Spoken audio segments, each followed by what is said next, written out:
Ahí agarró. Ahí está. Ahí está. Bien. Bueno, buenas noches, hermanos. Tengan el mate preparado.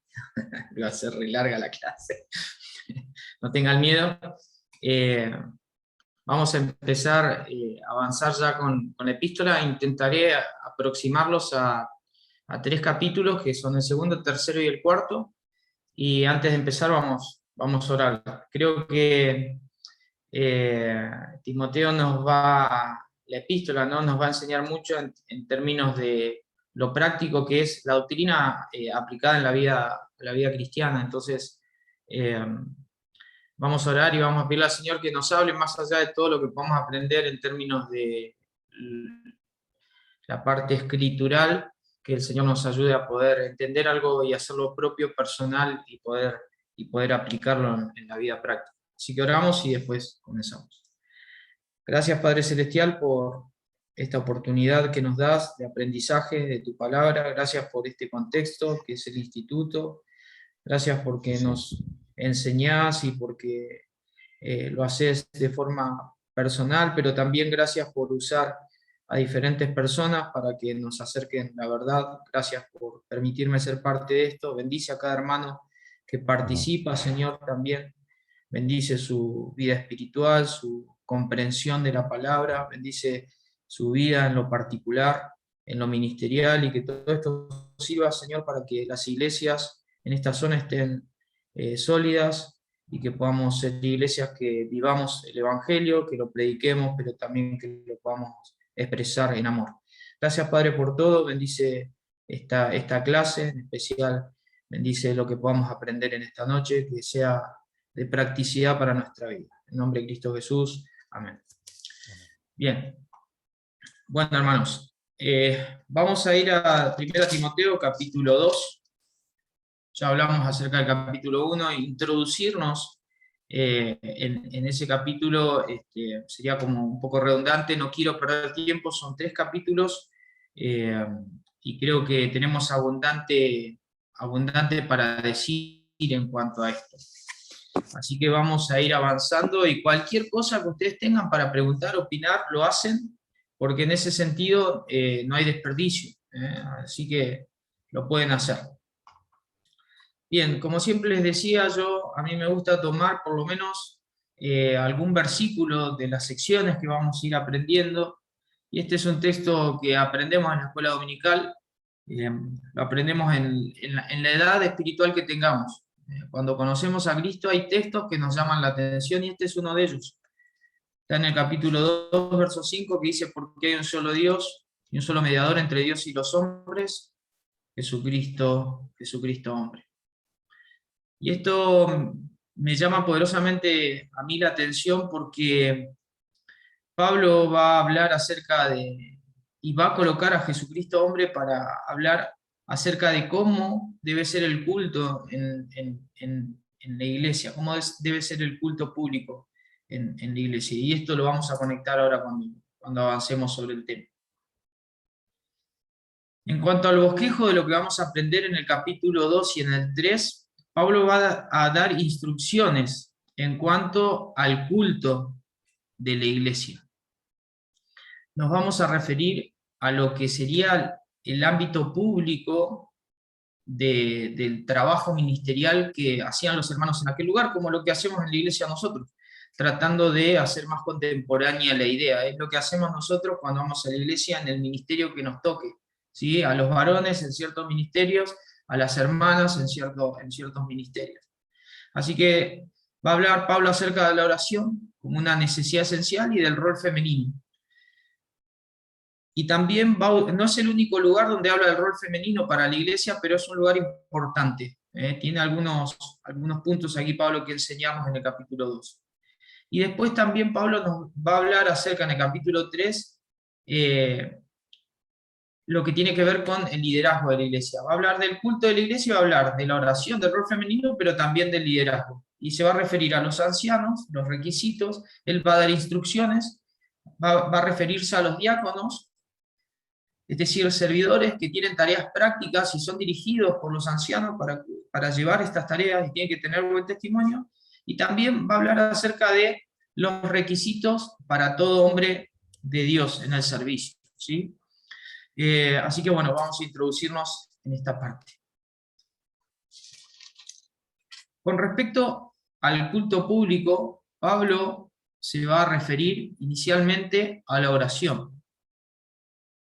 Y es poderosamente llamativo que las instrucciones que recibió anteriormente Pablo con respecto a las advertencias que tenía que dar Timoteo en relación a la falsa doctrina, Pablo va a decir que, bueno, hay que iniciar de alguna forma esto también. Esta actividad, esta orden que te estoy dando, que me tiene a mí de testimonio, porque yo al principio fui un ejemplo de, podría Pablo mencionarse, un blasfemo, un perseguidor. Él estuvo en el error, pero por la gracia de Dios él se convirtió en lo que es en cuanto al Evangelio, y eso pretendía Pablo mostrar. Él era un ejemplo de lo que Dios puede transformar. Pero toda la tarea que contiene este punto de partida de Pablo hacia adelante y que Timoteo también tiene que llevar a cabo, tiene que comenzar con un tema muy importante y que a veces en las iglesias lo dejamos de lado, dejamos de asistir, que es la oración. Tenemos poca oración en la vida práctica, por ende muchas veces nos pasa en la vida cultica, en la iglesia, en el contexto de los hermanos también, asistimos poco a la reunión de oración. Siempre se ve en todas las iglesias que la reunión de oración es una de las más acotadas en asistencia. ¿Por qué será? ¿Qué opinan? Doy 2 minutos para esta reflexión. ¿Por qué creen, hermanos? Pedrito, dale, ibas a hablar, te vi. Sí, creo que, no sé, no le toman la importancia verdadera que tiene. No entendemos el poder que tiene y lo lindo que es ir a la presencia de Dios en oración. Creo que va por ahí, me parece. Bien. Pero asume que nuestra conciencia con respecto a la oración la subestima. Y la oración es muy importante. En la vida de Cristo podemos leer en Marcos que él hacía su ministerio. En Marcos se ve al Señor Jesús como un siervo, y él hacía su ministerio, y cada tanto se lo ve al Señor apartándose para orar. Se levantaba muy de madrugada para que su fuerza no esté en las condiciones de él como hombre, en su propia carne o en su propio sostén o en su propio intelecto, sino que la oración demostraba que el Señor tenía total dependencia de Dios como hombre. Así que vamos a referirnos a la oración. Desde el verso 2.1 dice: exhorta ante todo que se hagan rogativas, oraciones, peticiones y acciones de gracia por todos los hombres. Pablo se refiere a 4 formas de intervenir la forma en la cual nosotros nos inclinamos ante Dios en oración. A veces se utiliza el término rezo, que tiene que ver con expresiones que a veces son repetidas, pero a veces también las personas, sobre todo en el término católico, utilizan rezo por el otro, ¿sí? No siempre tiene que ver con el aspecto repetitivo, el término, pero nosotros estamos acostumbrados desde este lado de la Reforma a entender la oración como tal, como lo dice la Escritura. Y Pablo dice y exhorta, y esto lo hace porque entiende de que la oración tiene que ser algo primordial para el ministerio, no puede ser secundario. Empieza así: si hay orden en el culto, el orden tiene que ser la oración. Y si vas a hacer algo, Timoteo, ante todo la oración. Porque recuerden que Timoteo estaba no solamente en una iglesia difícil, sino también en una sociedad difícil, como lo vimos la clase anterior. Entonces, la instrucción requiere este primer paso. Pablo exhorta, anima, el paracaleo, ¿no? Esta es la actividad del Espíritu Santo, y ordena que todo ministro, por medio de la oración, dependa de Dios, básicamente. Es dependencia de Dios. Y él empieza hablando acerca de rogativas. Esta es una referencia a las necesidades personales.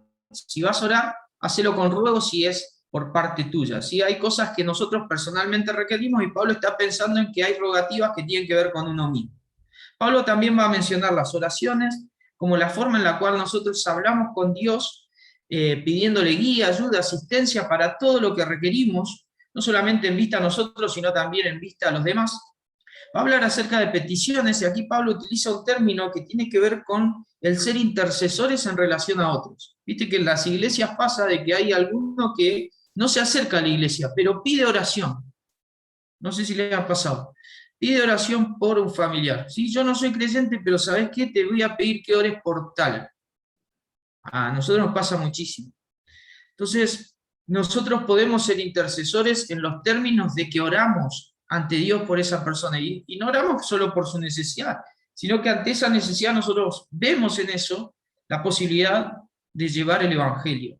Entonces, la intercesión y la petición tiene que ver hacia los demás.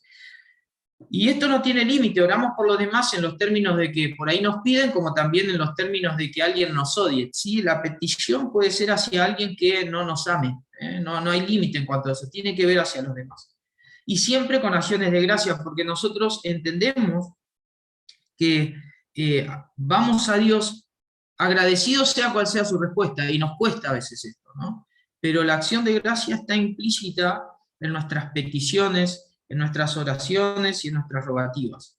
Entendemos que Dios es suficiente para nosotros, debería ser así, y por ende dependemos de Él cualquiera sea nuestra situación, como le dijo Pablo a los filipenses. Hay una medida, ¿sí? Esto tiene que ver con a quienes debe alcanzar las peticiones y nuestras oraciones. ¿A quiénes deben alcanzar? Bueno, finalmente dice en el versículo 1, por todos los hombres, podríamos decir, pero Pablo avanza y dice por los reyes y por todos los que están en eminencia, para que vivamos quieta y reposadamente en toda piedad y honestidad, porque esto es bueno y agradable delante de Dios nuestro Salvador, el cual quiere que todos los hombres sean salvos y vengan al conocimiento de la verdad. ¿Cuál es la medida? Todos los hombres. Ahí los hombres no tienen que ver con varones, sino con seres humanos, y la humanidad, por toda la humanidad. Y él se refiere a personas que tienen influencia en la sociedad, se refiere a los reyes. En ese momento Pablo tenía del César a Nerón, de hecho fue en manos de Nerón que Pablo murió. Así que Pablo dice, oren por los enemigos, porque Nerón se oponía a la fe cristiana. Así que tienen que orar por los reyes, sea del partido que sea. Oren por el presidente, sea de Juntos por el Cambio o sea del partido de Cristina, de Alberto Fernández. Orá por el presidente, porque en definitiva, aunque vos lo hayas votado, el poder detrás de los comicios no está en nosotros, en nuestro voto, sino que Dios es quien pone las autoridades, pone a los reyes, pone a los gobernantes, y a veces no nos gusta el que nos tocó, ¿no?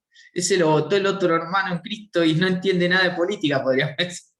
Pero la realidad es que más allá de quién esté gobernando, nos guste o no nos guste, tendríamos nosotros que orar por ellos. Y a veces nos pasa, yo he discutido esto con hermanos, de hecho lo he discutido conmigo mismo, porque en algún momento yo me había puesto como muy politiquero y no era necesario esto para mi vida. Y algunos hermanos supieron exhortarme en su momento y dije, la verdad que hay que alejarse de todo eso, porque en definitiva en eso no tengo ningún beneficio, ni siquiera en lo espiritual. Y le resto al proceder evangélico que tengo que tener, es decir, hablando de Cristo. Es decir, que todos, aunque tenemos posiciones políticas, la realidad es que la importancia no está en eso. Y más allá de quién gobierna, pidámosle al Señor por quién gobierna, porque lo más importante no es lo económico, aunque dicen que en Argentina se vota con el bolsillo, y de hecho que pensamos mucho en el bolsillo antes de votar, sino que nosotros debemos pensar en otras cuestiones que tienen que ver con la posibilidad de llevar una vida reposada en relación con el Evangelio. Eso es más importante. De hecho, tendríamos que tener principios que concuerden con los principios de los políticos. Por ejemplo, votamos a un político que se incline sobre el aborto, pero bueno, tengo una economía... ¿Dónde ponemos el peso nosotros? Y eso nos tiene que llamar a un análisis también a la hora de en cómo dirigimos nuestras acciones a la hora de elegir nuestros gobernantes, pero también orar por quien toque, porque en definitiva Dios está soberanamente tras eso. Lo segundo es orar por las personas que son eminentes, los que tienen autoridad. Son aquellos que tienen una posición elevada y que no necesariamente llegan a ser reyes, pero son influyentes en la sociedad. Los tetrarcas, los escribanos, los procónsules. Orar por todos estos hombres menciona Pablo. Recuerden a Pablo cuando estudiábamos la vida del apóstol Pablo, hicimos ese repaso en una clase, que Pablo, cuando estuvo preso y fue ascendiendo hasta llegar a César, pues ese era su deseo, que terminó yéndose a Roma y comenzó en Cesarea su cuestión, él fue siempre en donde estuvo predicando acerca de Cristo. Y de hecho, cuando él naufragó en el último capítulo que se menciona, muchos de los que estaban con él conocieron a Cristo y ninguno de ellos murió, porque eso era lo único que le interesaba a Pablo. Así que más allá de la política, la autoridad, la eminencia, debemos orar por todos los hombres, aún por aquellos que nos odian. Porque quizás en el trabajo tengamos a alguien que no nos quiera, que ve nuestros principios no le gusten. Hoy me pasó que una persona, yo le comentaba que estaba quizás a punto de renunciar al trabajo, entonces me dice, no, vos te tenías que tomar un descanso. Y me ofreció un descanso, me dijo, mira, en el área donde yo me muevo, hay muchísima gente que está descansando, me dice en el Estado. Muchísima gente que no trabaja. Y tu legajo no existe, así que con que metas algo psicológico, estés descansando 3 meses y cobrando, y les puedo asegurar que sentí una tentación sobre eso. Pero por dentro sé que eso no sirve. En definitiva, tenemos que orar más allá de todo, pero como les digo, las propuestas en este mundo nos tienden a desviar, no importa quién gobierne, pero nosotros tenemos que orar porque eso es lo que nos puede ayudar a resguardar también las razones. Es para que vivamos una vida quieta y reposada, ¿sí? Acá Pablo está apuntando a que la vida social y política que tenemos, pues todos tenemos una vida política, es que estemos alejados de la persecución. Recuerden que en ese tiempo los hermanos estaban siendo perseguidos de diferentes formas. Y todo eso llevaba una presión hacia la vida cristiana, la vida en paz de los cristianos. En definitiva, conocían a Cristo para ser perseguidos. Pedro tiene que escribir exhortando mucho acerca de estas condiciones probatorias para la iglesia, ¿no? Para que ellos, en vez de debilitarse, fortalezcan su fe sabiendo que la esperanza que tenían era mucho mayor, pero hay que vivir de la vida que vivían los cristianos en aquella época. Entonces Pablo dice, oren para que vivan una vida quieta y reposada. Quieta tiene que ver con la calma exterior y reposada tiene que ver con la tranquilidad interior. Es decir, a veces hay países donde no hay armas, pero hay una vida de pobreza. Y hay países complicados, qué sé yo, Corea, China, donde no puedes predicar el evangelio y además vivís muy mal a nivel económico, es decir, todo mal, ¿sí? La gente vive como un robot. Bueno, oren para que esta no sea la clase de vida que ustedes lleven. Oren por los que los gobiernan, les guste o no, para que el Señor dirija soberanamente aquella instancia. Pero oremos por esto, ¿no? Pablo sigue diciendo para que vivamos quieta en toda piedad y honestidad. Y esto tiene que ver básicamente con el buen testimonio. Pablo en Colosenses capítulo 4, 5 dijo que debemos andar sabiamente con los de afuera.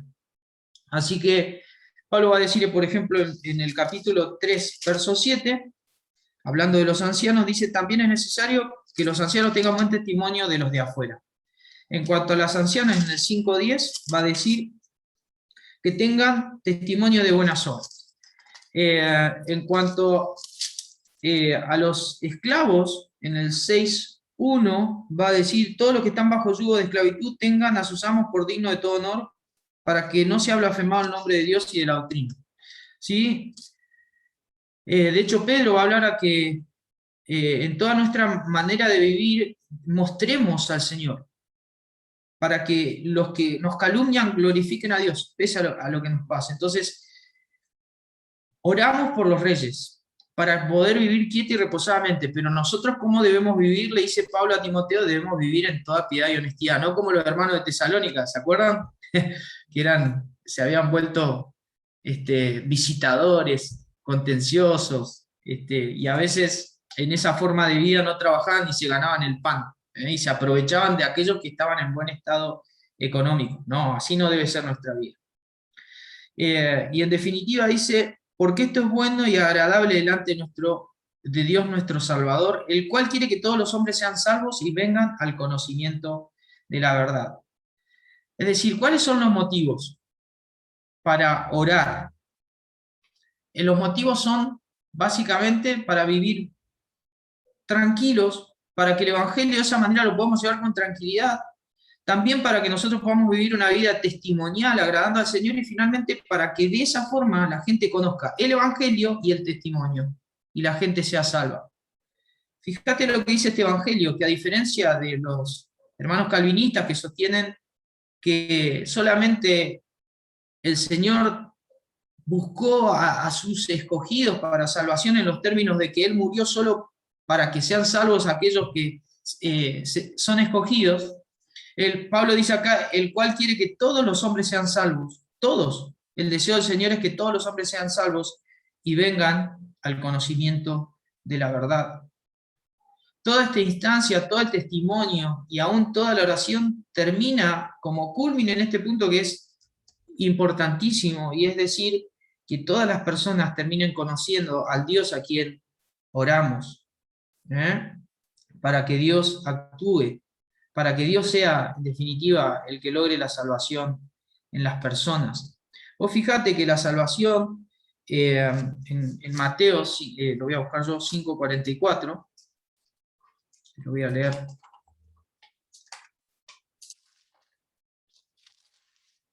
Dice lo siguiente: pero yo os digo, amad a vuestros enemigos, bendecid a los que os maldicen, haced bien a los que aborrecen y orad por los que ultrajan y os persiguen, porque eso tiene un fin, para que seáis hijos de vuestro Padre que está en los cielos, que hace salir el sol sobre malos y buenos, que hace llover sobre justos e injustos, ¿sí? Sed pues vosotros perfectos como vuestro Padre que está en los cielos es perfecto. El testimonio, en definitiva, que tiene sobre esto. Dios quiere que todos los hombres sean salvos, es decir, la salvación llegue de forma efectiva. Es decir, que las personas realmente crean en Él y vengan al conocimiento de la verdad. Y el conocimiento de la verdad es que el conocimiento llega a su fin. Es decir, Dios quiere que todo lo que está ofreciendo para el hombre que fue revelado en su palabra tenga su fin en este. Y que el hombre, en definitiva, conozca la verdad y crea en Él. Esa es la idea. Comprenda en definitiva el Evangelio. Así que los falsos maestros, si nos ponemos en contexto, esto se lo leo, habían metido en la cabeza de los hermanos que Dios no deseaba que fuera del círculo selecto de personas entre judíos y griegos que estaban ahí, por lo menos se lee en el contexto como que ellos estarían predicando en ese lugar como que Dios no deseaba que todas las personas sean salvas, sino aquellas que cumplían los ritos que ellos estaban enseñando, que no coman, que enseñando acerca de la genealogía, las fábulas, las discusiones que ellos estaban teniendo, ¿no?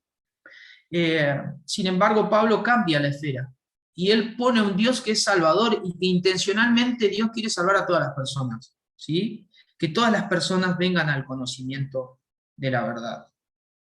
Obviamente, la salvación es para aquellos que creen, pero en definitiva, nosotros tenemos que orar para que toda persona, no importa quién, crea, aún el rey que tenemos, Alberto Fernández, si te gusta, pero que toda persona crea, el hijo de él. Uno puede ver, no importa. Para eso oramos y confiamos. Y Pablo va a meter acá un quid en el punto este, porque nosotros, ¿cómo llega Pablo a meter a que tenemos un solo Dios, un solo mediador entre Dios y los hombres, Jesucristo hombre? ¿Por qué lo mete acá? Porque justamente es la razón por la cual nosotros oramos. Jesucristo, esta epístola es cristocéntrica y pone a Cristo como eje de toda doctrina y como eje de todo mandamiento. Te estoy mandando a orar porque en definitiva tenemos a un Señor que intercede por nosotros y que Él nos ha salvado y que también es el Salvador de todos los hombres.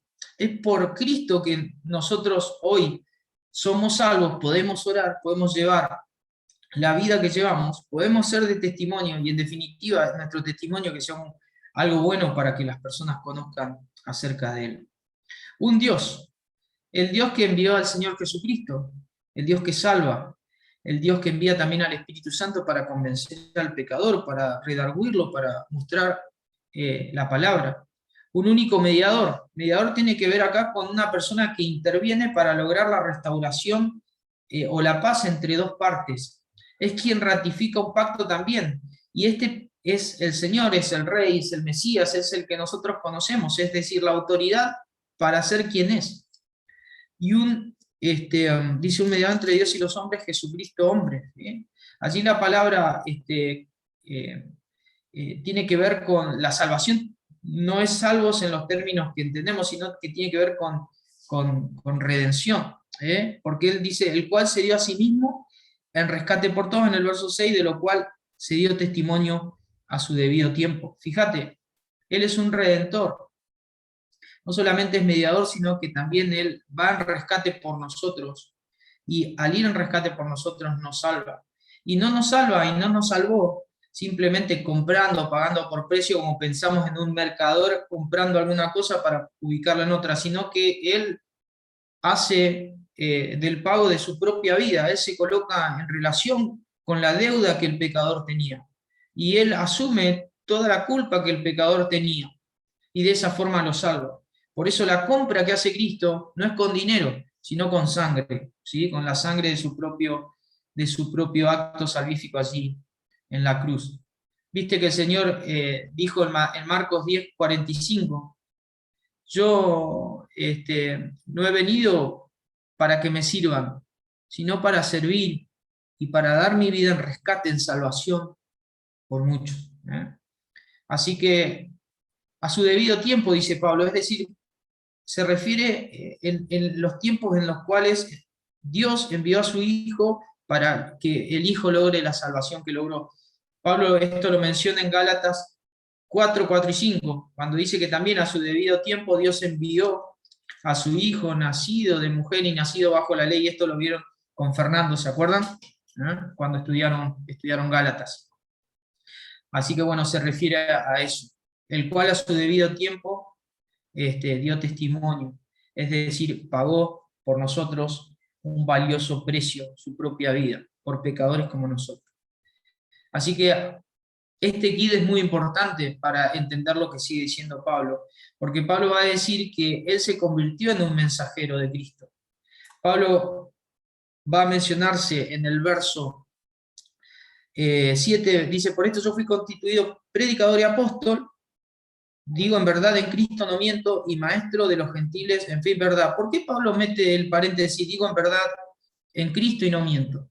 Porque seguramente los falsos maestros que estaban apelando o desautorizando a Pablo con sus falsas enseñanzas. Es una cuestión personal que Pablo también lo atribuye en el capítulo 3 y en el capítulo 4 también.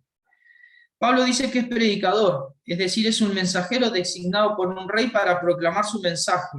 Es un predicador del Evangelio, predica el Evangelio. Luego dice que es apóstol. Apóstol es alguien comisionado como embajador o representante, ya que Pablo anuncia el mensaje de otro. Representa a Pablo un mensaje que es el mensaje de la cruz. Y finalmente Pablo se apela a ser un maestro porque él enseña los mandamientos y vemos muchas exhortaciones en cuanto a esto. Es entre los gentiles, porque esta es una afirmación que Pablo aceptó para sí mismo, pero recordemos que el testimonio de Pablo en el libro de Hechos es ir hacia las sinagogas, primero los judíos, y después a través de eso abrirse puerta para los gentiles.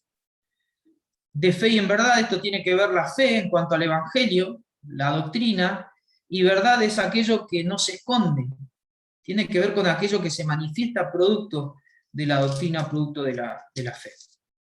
Así que es un mensajero, Pablo, inevitable de Cristo, y si vamos desde mensajero de Cristo, el mediador, tiene grandes motivos para hablarnos acerca de la oración.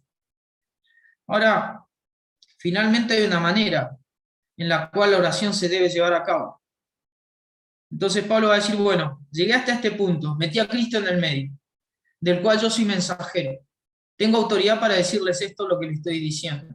Yo les hablo como predicador, les estoy enseñando el mensaje que me fue comisionado a mí. Me presento como apóstol con la autoridad de embajador, hablándoles acerca de la cruz, pero también les enseño los mandamientos que surgen, la doctrina de Cristo.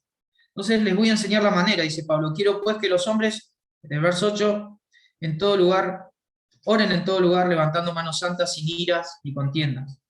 La actitud de levantar manos santas es una actitud que a veces en las iglesias nuestras locales no va con la cultura, ¿no? Pero no tiene nada de malo esto. Es una expresión de comunión con Dios, una comunión que al hacerse visible invoca también paz con los demás. Alguien que levanta la mano no puede tener una rencilla con otro, pues si no es una hipocresía. Por eso Pablo apunta al tema de la oración cultural para varones. Fíjate que no dice hermanas, levántense a orar, sino que habla de los hombres, en este caso varones, y hace una aclaración. La palabra original aquí tiene tendencia al macho, pero en los términos del varón, ¿se entiende? No al machista, sino en los términos del varón, a los hombres. Y apunta a que el individuo guíe en la oración en el culto público. Entonces, los varones tienen que orar en el culto público, pero tienen que hacerlo no de cualquier forma, sino alzando manos santas. Es decir, que la persona vive como cristiano en su experiencia cotidiana, en pureza de corazón. Vive en piedad y honestidad, como habíamos leído, ¿sí? Vida quieta, reposada, en toda piedad y honestidad se le nota. No tiene ira, no hay contienda en él, no hay nada que lo estorbe en la oración. ¿Se acuerdan cuando el Señor dijo, reconcíliate antes de orar con tu hermano? ¿Sí? Andá y reconciliate. Eso tiene que ver con alzando manos santas, sin iras ni contiendas. Pablo está tratando de responderle a los hermanos diciéndole, mirá, viste que lo que están haciendo los que enseñan falsa doctrina no produce nada bueno, acarrea disputa más bien que edificación, dice, acarrea discusiones necias. Bueno, ustedes al revés, oren, no buscando lo mismo. Oren por la paz y oren aún por aquellos que están enseñando falsa doctrina. Y háganlo no para generar disputas, no para generar contiendas, no sin ira. O sea, eviten todas estas cuestiones que son la forma en la cual los falsos maestros incurren. Pero es muy importante la oración en el culto público. Y Pablo se dirige a los varones como los que llevan a cabo este tipo de actividad. No es que la mujer no pueda orar en su contexto público, por ejemplo, en una reunión femenina, o que la mujer ore en una actividad con los niños. Hay un lugar para la mujer y Pablo lo va a desarrollar un poco más adelante. Bien, ¿alguna cuestión hasta aquí? Estoy medio yendo como una Ferrari, como un Schumacher. Bien. En cuanto al culto público, Pablo también se va a referir al rol femenino. No, para que no sigas, te puedo hacer una pregunta ahí con respecto a la mujer. Por ejemplo, en las horitas feliz, Sí. sería mujeres las que tengo trabajando en ese ministerio, y se le puede ofrecer a ellas también que tengan una oración, ya que en un contexto de... ¿Vos estás con ellas? A veces sí, estoy siempre con ellas, sí. Si se dividen las clases, yo no quiero ser dogmático, no tengo las cuestiones sobre esto. Hay diferentes formas de ver. O sea, cuando uno habla acerca del rol de la mujer en la eclesiología, hay por lo menos 3 puntos de vista. Uno de ellos es el que nosotros sostenemos, pero hay algunos que son un poco más laxos en cuanto a esto. Yo te podría decir que de nuestra posición, en nuestra cuestión práctica, nosotros cuando nos separamos, las mujeres ejercen su rol ministerial y oran. Y cuando estamos en el contexto todos juntos, lo vuelven a hacer los varones, en ese sentido, ¿viste?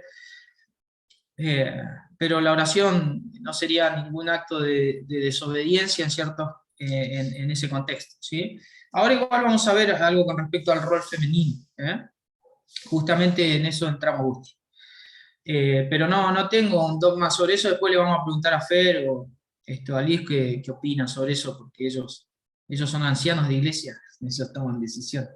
Pero bueno, vamos a avanzar sobre esto y después le hacemos algunas preguntas, lo ponemos a ellos en aprieto. Bueno, Pablo se va a dirigir también a las hermanas.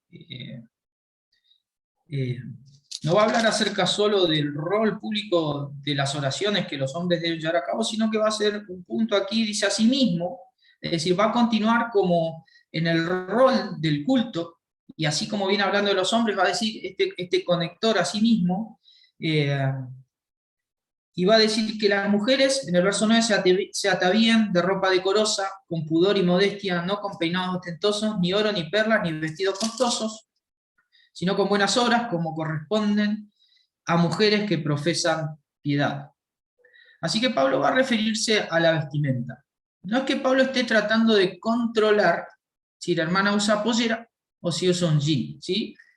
No está Pablo hablando acerca de esto, ni está hablando acerca de cultura, aunque siempre nosotros estamos en un contexto de cultura. Pablo está tratando de mostrarle que la piedad no pasa por este tipo de cuestiones. Entonces Pablo lo que está tratando de decirle, la vida de piedad no se muestra de forma tal que se manifiesta la carne en estos sentidos, es decir, el viejo hombre, sino que está tratando de decirle, miren, hay una forma en la cual uno puede llevar su vida cultica sin que eso sea un impedimento, sin que eso sea llame la atención más que el evangelio mismo, más que tu testimonio mismo. Pongan en equilibrio las cuestiones, las cosas más importantes van por encima. Y Pablo va a hablar del atavío decoroso, que tiene que ver con, de allí viene la palabra cosmético, ¿sí? Y tiene que ver con regular la belleza exterior. Es decir, tiene que ver con la ropa externa, también la forma en la cual la mujer se presenta ante el otro de forma exterior. Pablo trata de decir que, más bien, antes que...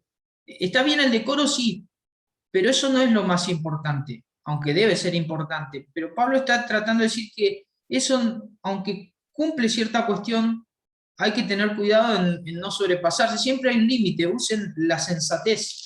Esto Pablo también lo va a decir. Atavíense con ropa decorosa, con pudor y modestia. Es decir, hay algunas formas de regular esto. Allí con pudor tiene que ver con decencia, un sentido propio de vergüenza, ¿sí? Tiene que ver con verse en los términos de no caer como arrogante con el atavío, sino todo lo contrario, en humildad.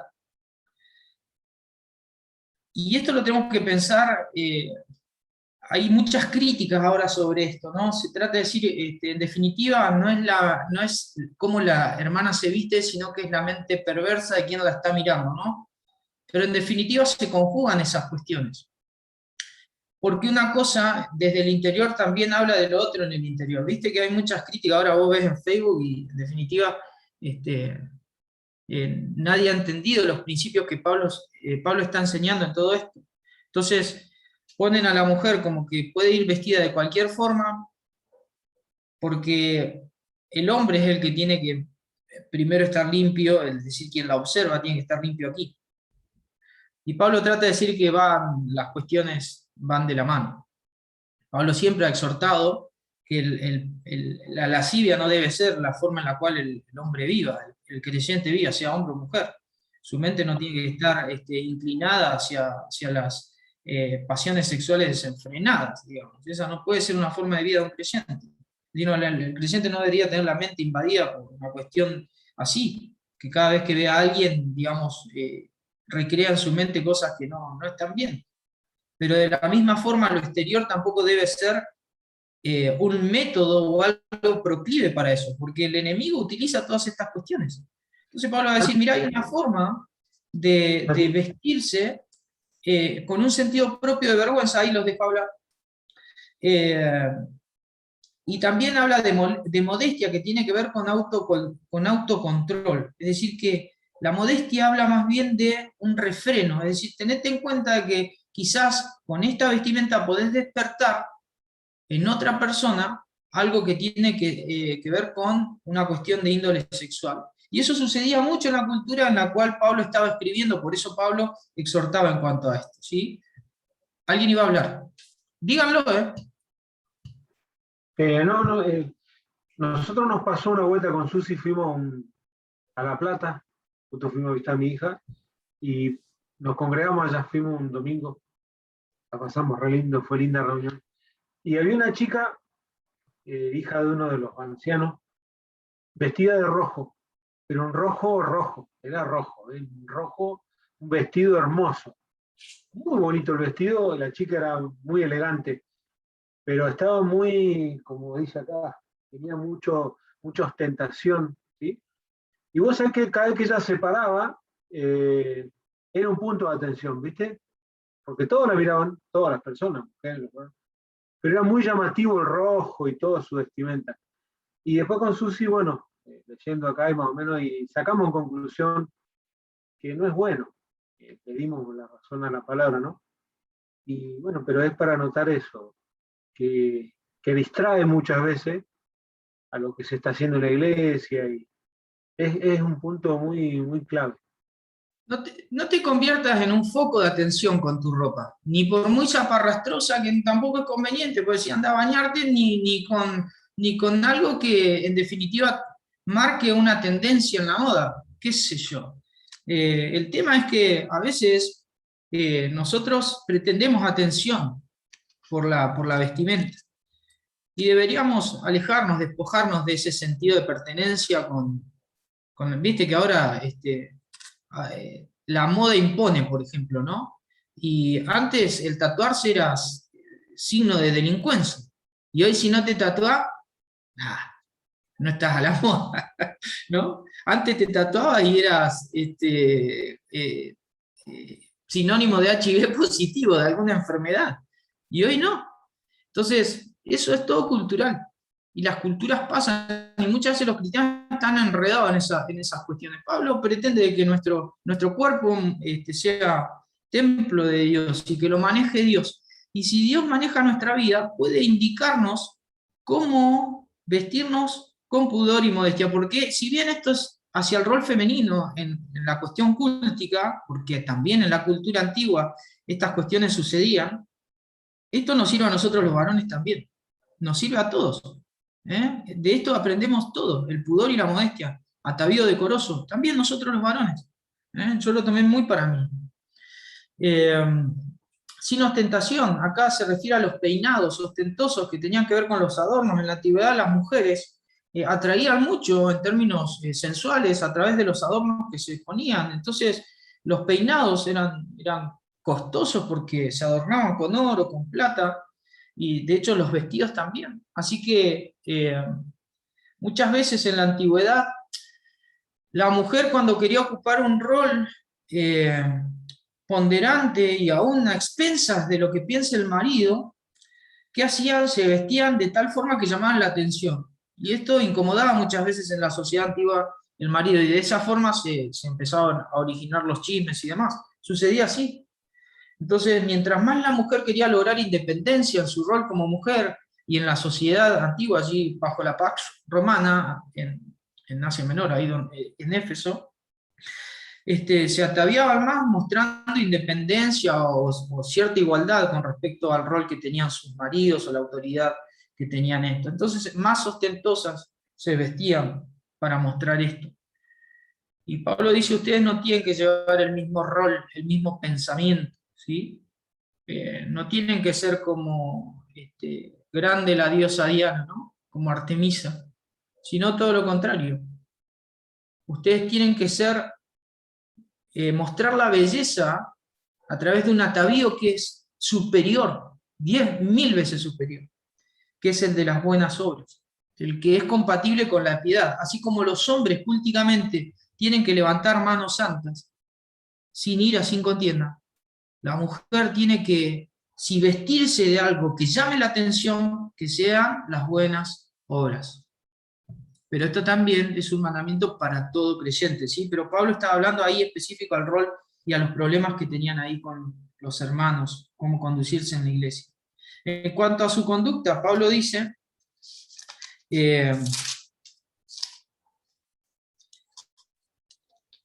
la mujer, desde el verso 11, si lo quieren buscar, aprende en silencio con toda sujeción, porque no permito a la mujer enseñar ni ejercer dominio sobre el hombre, sino estar en silencio, porque Adán fue formado primero, después Eva, y Adán no fue engañado, sino que la mujer, siendo engañada, incurrió en transgresión, pero se salvará, dice Pablo, engendrando hijos, si permaneciera en fe, amor y santificación con modestia. Este texto ha sido de mucha discusión, pero tiene mucho de beneficioso cuando uno no solamente lee muchas versiones, sino también cuando uno encuentra el foco de Pablo en cuanto a lo que está exhortando.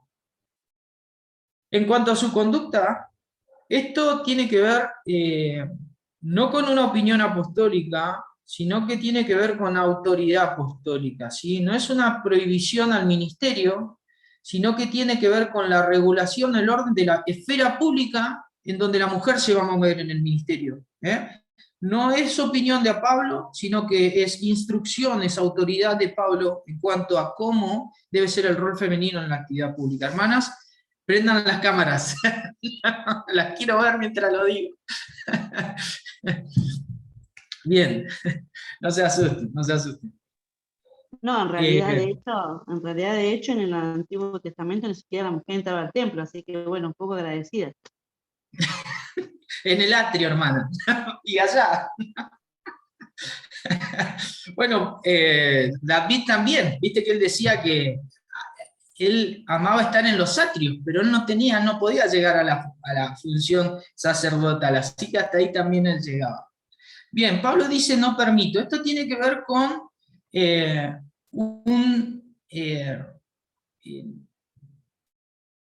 viste cuando trata de poner una prohibición, un carácter que es duro y a lo cual se debe sujetar, ¿sí?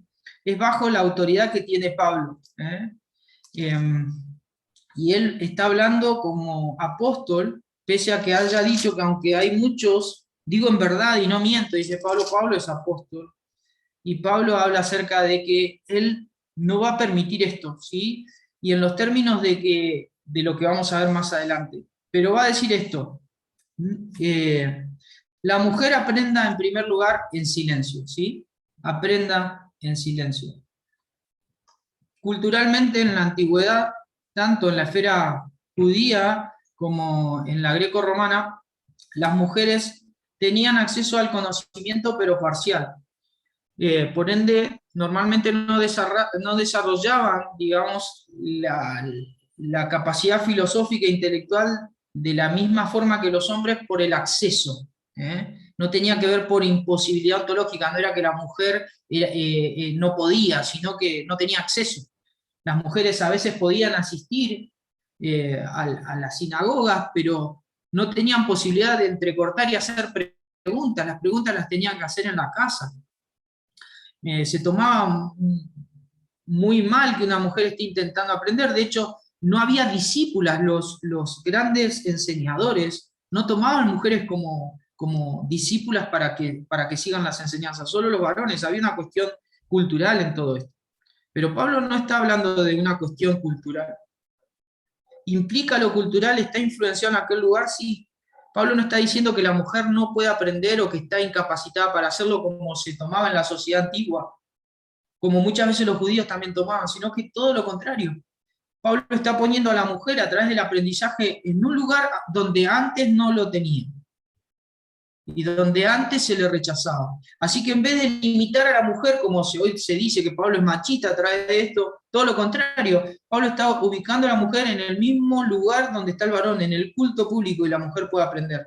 Pero Pablo utiliza el rol del silencio con respecto a la enseñanza. Pero ahora vamos a llegar a eso. Pablo utiliza también el término toda sujeción, que tiene que ver con el sujetarse al contexto, ¿sí? Tiene que ver con sumisión. La sumisión es la respuesta apropiada que todo cristiano tiene en cuanto a la autoridad. Y Pablo va a hablar en cuanto a la autoridad por razones que tienen que ver con algo que precede este mandamiento, que es Adán, es Eva, es la caída y es algunas cuestiones que vamos a desarrollar un poquito más adelante. Todos estamos bajo autoridad. Y la sujeción no es solo de la mujer en relación a su contexto ministerial, sino que es de todos. Es de todos, la sujeción es de todo hacia la palabra de Dios. Tampoco se trata aquí de una cuestión entre esposos y esposas, es decir, la mujer aprenda en silencio en relación a su esposo, o la esposa aprenda en relación a su cónyuge. No está hablando de eso Pablo, sino que está hablando del varón y la mujer. Y distinguió al varón en relación a la oración, y acá distinguiendo a la mujer en relación a su rol ministerial. y la mujer está en el mismo contexto de aprendizaje que el hombre. Acá no solamente aprende la mujer en silencio, sino que Pablo está enseñando a Timoteo, y Timoteo está tratando de educar a la iglesia. Así que en relación a las exhortaciones de Pablo, todos están aprendiendo en silencio. Todos, absolutamente todos, pero la mujer tiene un rol en cuanto a su aprendizaje.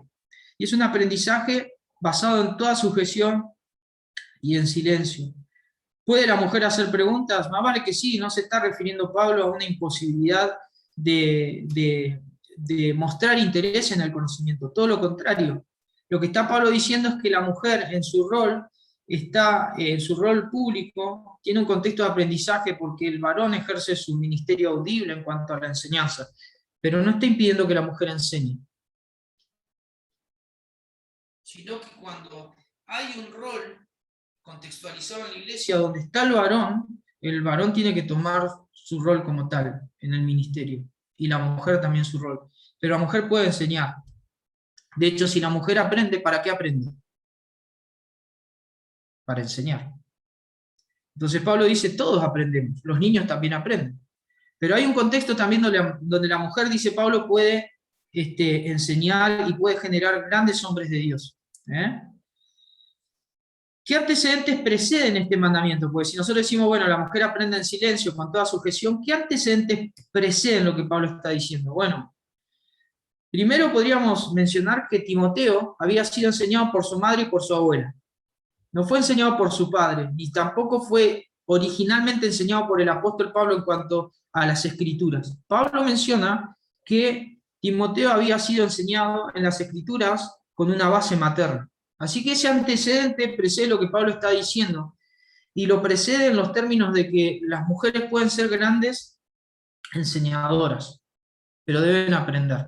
Y deben aprender en silencio, como también muchos de los varones también lo hacen. Porque no todos tienen el rol de enseñadores en el contexto público, sí. No todos. Muchos hermanos van a la iglesia y lo hacen también en silencio, sí, pero en el rol público se pretende esta carga. Yo tenía una pregunta, ¿puede Pablo estar abordando un problema solamente de esa comunidad y que este mandamiento no se extienda hacia todas las iglesias? ¿Qué piensan ustedes? Porque ese es un punto donde la exégesis hace un trabajo, ¿no? ¿Qué piensan ustedes? ¿Me podés repetir la pregunta? ¿Puede ser que Pablo esté abordando este problema como un problema solo en la iglesia de Éfeso y que no sea algo que se deba extender entonces hacia toda la comunidad cristiana de todos los tiempos? Es decir, el aprende al silencio solo es para el contexto de Éfeso, pero después todo lo demás puede ser diferente. Para todos los tiempos. Bueno, el argumento de Douglas, les puse este archivo, pero es muy bueno. Él dice que la razón para entender de que esto excede, digamos, el contexto de la iglesia local de Éfeso es lo que Pablo va a decir en cuanto a la razón de Adán, de Eva. Esa razón da potencia como para entender de que esto es algo que excede, digamos, el contexto de lo que estaba viviendo Timoteo. Tengo otra pregunta. ¿Hay indicios donde las mujeres hayan sido blanco de falsos maestros o que su rebeldía provocó rencillas en aquel lugar? ¿Ustedes creen que habrá algún indicio para que Pablo haya intentado dar esta exhortación justo en este momento? ¿Qué creen, hermanos? Miren, en el 5:13 Pablo dice, y también aprenden a ser ociosas, andando de casa en casa, y no solamente ociosas, sino también chismosas y entremetidas, hablando de lo que no debieran. Parece ser que en la cultura en la cual estaba lidiando Timoteo, en Éfeso, tenían ciertas costumbres de base, pero también estaban influenciadas por los falsos maestros. Imagínate si había una hermana que tenía un gentil en la casa, un griego, y la hermana estaba llevando esta clase de conducta, sin sujeción. Imagínate cómo era en la casa. Así que Pablo tenía ciertos conocimientos para poder establecer esta exhortación, que no involucraba solo el aprender, sino que involucraba también en cuanto a la vida práctica. Tendría muchas cosas para decir que tengo aquí para señalar. Voy a plantearles una pregunta, lo voy a leer porque es muy interesante. Dice, ¿la mirada de Pablo se basa en algo netamente cultural o tiene base en las Escrituras? Algunos aquí apelan al concepto de que Pablo infiere dentro del grupo de los falsos maestros a mujeres, ya que dedica más del 50% de la carta contra los falsos maestros, así que seguramente la influencia hacia las mujeres la tenía. Quizás porque la iglesia estaba perdiendo el norte en cuanto a cómo llevar el culto público, por eso Pablo tiene que hablar de la oración y del rol femenino. Sin embargo, esto no necesariamente anule el mandato de carácter universal. Es decir, ese problema específico no necesariamente anula un mandato universal. Otros dicen que el silencio, de acuerdo al término griego, puede referirse bajo un superior que enseña, como un docente, o hablar simplemente del autocontrol, que la mujer se sepa autocontrolar y que hable cuando le toque. Pero tampoco vemos esto, ¿sí? Pablo está hablando acerca de que la mujer debe aceptar el orden divino. Y ese orden divino involucra en que la mujer no debe ejercer dominio, ¿sí? Es decir, no debe usurpar la autoridad, no debe abusar la autoridad. Y esa autoridad no tiene que ver simplemente con hombre y mujer, sino que tiene que ver también en relación a los líderes de la iglesia, obispos, ancianos y todo hombre que es mencionado ministerialmente en esta instancia. Por eso Pablo va a mencionar porque Adán fue primero formado y después Eva. ¿A qué se refiere con el orden divino en cuanto a esto? ¿A qué se refiere con que Adán fue formado primero y después Eva? ¿Qué piensan, hermanos? Que Adán fue formado a la imagen de Dios. Lo formó a su imagen, sería un primer orden. Formemos al hombre a nuestra imagen y semejanza. Bueno, creo que fue formado primero el hombre en ese aspecto y después lo vio solo y le hizo una persona que se pareciera a él, no a Dios. Que se pareciera a Adán. Bien. En principio parece que la idea de Pablo es apuntar a que el hecho de que fue formado primero y después Eva, luego Eva, esa es la idea, apunta a que la imagen de la mujer en relación al hombre tiene que ver con la imagen de Dios también en ella. Pero él apunta al orden de la creación, ¿sí? Para hablar acerca de una autoridad intrínseca, ¿sí? Una autoridad intrínseca. Pero lo segundo que menciona Pablo es que Adán no fue engañado, sino que la mujer incurrió en la transgresión, ¿sí? Y obviamente en la transgresión después el hombre también participó de lo mismo. Comió y a causa del hombre todos los hombres somos pecadores. Ahora la mujer fue engañada y Pablo no está tratando de decir la mujer es engañable, ¿sí? Es más engañable que el varón. No está tratando de decir eso, ¿eh? Porque hay muchos que contextualizaron ese tipo de enseñanza. Eso no está diciendo Pablo. No está diciendo que la mujer es más lábil en cuanto al engaño, ¿sí? No. ¿Cómo Mati? ¿Lo puedes repetir porque no lo escuché? Bien, lo que Pablo no está tratando de decir en cuanto al engaño, es decir, la mujer fue siendo engañada incurrió en transgresión. Eso es cierto, pero Pablo no está tratando de decir que la mujer es más engañable que el hombre. No, no está diciendo eso. No está diciendo que la mujer es más lábil o más débil para el engaño. No es una cuestión ontológica de la mujer ser más débil, o podríamos decir más lábil en cuanto a ser llevada de las narices. No, no está diciendo eso Pablo. Pablo está tratando de decir que la mujer fue engañada por tomar la iniciativa sobre el rol que tenía el hombre. Recuerden que el hombre fue quien recibió de todo árbol del huerto podrás comer, pero del árbol del... ¿Se acuerdan? La serpiente fue astuta, incurrió, le cambió el eje, puso a Dios como el mentiroso, y la mujer tomó una iniciativa de forma independentista, podríamos decir, independiente. Ella trató de alienarse de su marido en ese momento, y del rol que tenía su marido en cuanto a la autoridad que tenía en el matrimonio. Y así la mujer fue más susceptible, pero por olvidarse en ese momento del rol que Dios le había dado a ella.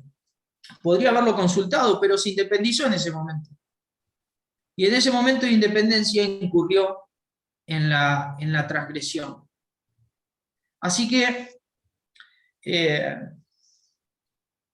Pablo apela a un orden divino en cuanto a la autoridad, para que la mujer entonces acepte con toda sujeción estar bajo autoridad y aprender como le toca aprender. Pero esto no implica que la mujer no pueda enseñar en el contexto en que lo pueda hacer. De hecho, yo pregunto, ¿qué sucedería si en un contexto misional hay mujeres capacitadas para dar la palabra de Dios, mientras que los hombres no están capacitados para eso? Y sin embargo esos hombres se han convertido por esta actividad misionera. ¿Qué sucedería? ¿La mujer tendría que dejar de hablar para que hablen neófitos de la palabra? No. Por eso el aprender en silencio no implica que no pueda enseñar. No implica que en algún momento no tenga un rol a causa de ese aprendizaje que sea extraordinario y que por ende pueda llevar a cabo esa tarea. Pero eso tampoco, digamos, es la regla, ¿sí? Porque en función de su rol, la mujer puede formar a alguien que después es un gran hombre de Dios. Pero sobre todo lo puede hacer con buenas obras también. Porque fíjate, aprende en silencio la palabra, pero también la refleja con buenas obras. Y la mujer tiene un gran privilegio que el hombre no tiene. Pablo habla de salvarse. ¿Y en qué sentido? Esta posición parece que, bueno, aquí algunos han sugerido que tiene que ver con una idea del parto y nada que ver. Tiene que ver con estos aspectos que es permanecer en fe, permanecer en amor y permanecer en santificación. Ahí está la cuestión del contexto de la palabra salvación. Ahí está el contexto cerrado. No lo podemos sacar de eso. Y tiene que ver con lo ministerial. Si hay algo donde la mujer puede ejercer su ministerio, es justamente en el contexto de el engendrar hijos y criando hijos. Acordate del caso de Timoteo. Timoteo no se convirtió en un gran hombre de Dios a expensas de su mamá y de su abuela. Así que una gran mujer de Dios puede formar un gran hombre de Dios que después le enseña a ella. Pero lo formó. Acá engendrar hijos tiene que ver con los roles, tiene que ver con su función materna, tiene que ver con su capacidad de enseñar. Ministerialmente la mujer puede ser formadora de hijos en la fe también. La mamá de Néstor Tosini fue la que me enseñó el Salmo 23 a mí, cuando tenía 5 años, o 4, no me acuerdo, pero era chiquito, y me acuerdo de ella. Me acuerdo del primer premio que recibió en la escuela dominical, que era un juego de la oca, pero de la historia de Moisés. Estaba buenísimo, nunca más lo encontré. Susana. Entonces, ¿cómo no nos van a formar? Yo era un neófito y ella era quien me formó en muchas cosas, y después obviamente tuve más maestros. Entonces, hermano, la mujer puede enseñar, y obviamente puede engrandecer y enriquecer su ministerio, lo que aprende en la iglesia, aplicándolo en el hogar, pero también aplicándolo en la sociedad.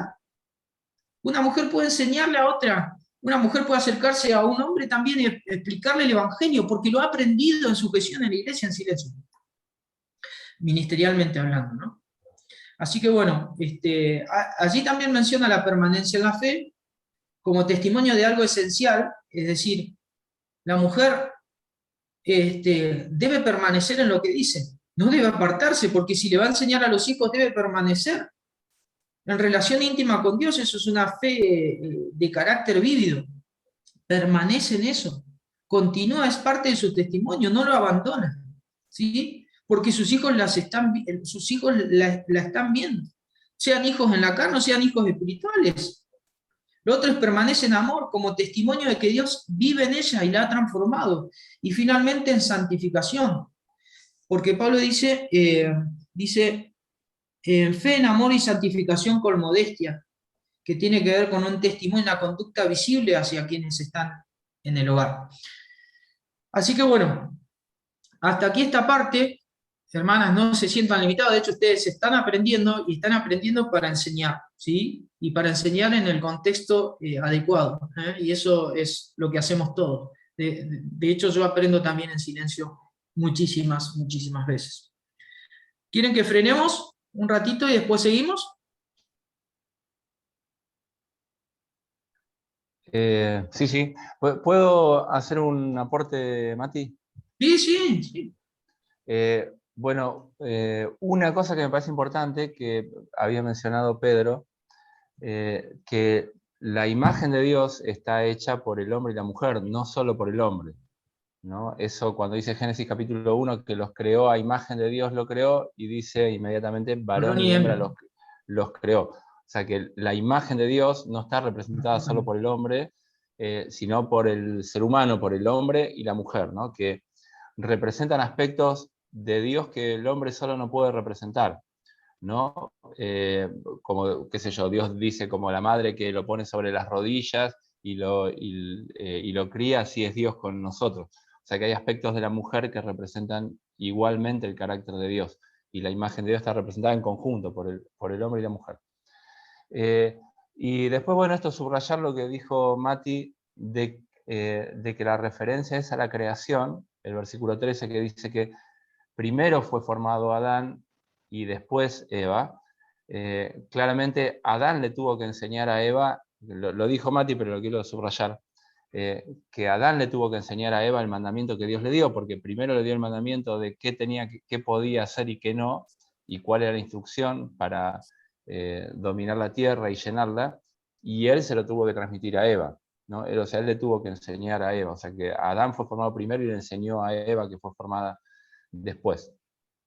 Y un comentario sobre el último texto, el versículo 15, que a mí me encierra como hasta ahora la mejor explicación de todas las que he escuchado, de ese texto difícil, porque hay disputa en ese texto, el versículo 15, que está en la versión textual 4 de la Biblia, que dice, porque habla de la caída inmediatamente antes, entonces como que Eva fue la que fue engañada, Adán pecó deliberadamente, en cambio Eva pecó por engaño, Adán en cambio pecó en desobediencia consciente y Eva en cambio fue engañada. Y dice, pero se salvará, y la versión textual 4 dice mediante el nacimiento, no mediante engendrar hijos, sino que ahí hace referencia más al original, que está el artículo definido, el nacimiento. Y lo que dice el comentario es que hace referencia a la promesa de Génesis, que si bien Eva cayó, la salvación viene por medio de la descendencia de la mujer, ¿no? Igual que el hombre es salvada por esa promesa de que de la simiente de la mujer, del nacimiento por medio de la mujer, iba a venir el Mesías. Y a mí me parece que es un buen punto de que esa puede ser una posible interpretación del texto. Después el resto del texto, si permanece en fe, amor y santidad, o santificación, es lo mismo que habla varios textos de la Escritura, de la perseverancia, ¿no? Una vez que somos salvos, de perseverar en la fe. Bueno, eso, Mati, nomás. Bien, sí, está dentro de las explicaciones que también leí.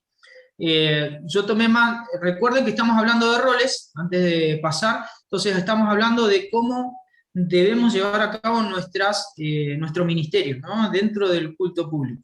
Entonces habló Pablo de la oración, del hombre en su rol en la oración pública, por eso oramos los varones en término audible, pero las mujeres también oran en las reuniones, no tienen prohibido orar, pero lo hacen en voz audible los varones, con un testimonio acorde, y las mujeres también en esta posición nueva que antes era rechazada, de aprender en silencio, pero para poder ser formadoras también. Yo tomé también lo de Fernando con respecto a esa cuestión de la salvación, pero entendí yo en los términos más prácticos, es decir, yo tomé más un comentario de McDonald que habla acerca más del rol ministerial. pero es cierto también que esto apela a lo que Cristo, o sea, la simiente de la mujer, ¿sí? Lo que está hablando. Todo depende cómo entiendas en la palabra salvación. Pero bueno, excelente y gracias por el aporte, Fer, porque en definitiva eso por es ahí parte del tema. me olvidé otra cosa más que surgió mientras hablabas, que hay un ejemplo muy concreto de un ministerio, de una enseñanza de una mujer a un predicador, que fue Priscila, con Aquila, que lo toman aparte de Apolos y le enseñan, ¿no? Entonces claramente esto que dijo Mati, es que esto tiene que ver con el culto público, no que la mujer no puede enseñar. Una mujer bien le puede enseñar a un varón, como hizo Priscila con Apolos, ¿no? Aparte, pero no en el culto público. Exacto. Hay un texto más que yo los invito a que lo discutamos dentro de 3 semanas cuando demos ética en Corintios, en capítulo 11, donde habla específicamente con autoridad, niveles de autoridad, y tiene que ver con esto. Si les interesa verlo, pueden verlo ahí al principio del capítulo 11 de 1 Corintios, va a hablar sobre este nivel de autoridad impuesta por Dios, pero nosotros lo vamos a ver desde un punto ético y los invito. Gracias. Sí, de hecho está también, tal cual, Luis, está mencionado como problemas afines, ¿viste? Y que Pablo los toma a estos dos. De hecho, Craig Kinner, que es un hermano que tiene tendencia a ser un poquito más abierto, menciona que uno de los textos más difíciles para el contexto más pentecostal es el de Timoteo. Así que ellos aflojan un poco con respecto a lo contextual. Dicen, bueno, esto parece ser más algo dicho hacia los efesios, y bueno, basado en esto. Pero yo después les voy a dejar un artículo para que lo lean, que es muy interesante desde la posición que nosotros sostenemos. Bueno, descansamos. Yo la posición que tenía era de ahí de 1 Corintios 11:7, dice, porque el varón no debe cubrirse la cabeza, pues él es imagen y gloria de Dios, pero la mujer es gloria del varón. Yo más o menos me basaba ahí en eso que habíamos estudiado. Bueno, ahí sí, ok. Estoy errando. No, está muy bien, está muy bien. Sí. Hay un contexto, que la mujer fue creada a partir del varón, pero los dos portan, digamos, la imagen de Dios, ¿sí? No, está bien. Se entiende lo que decía. Hay un principio ontológico y hay un principio ontológico, quiere decir del ser. La esencia de la mujer con respecto a la imagen de Dios es la misma. No es menos imagen de Dios en la mujer, ontológicamente hablando, es tal cual. Pero hay otros principios que tienen que ver con los roles. Me parece que Pablo apela a los roles en algunos momentos cuando establece la exhortación. Bueno, frenamos un poquito. Nos conectamos a las 11, Luis.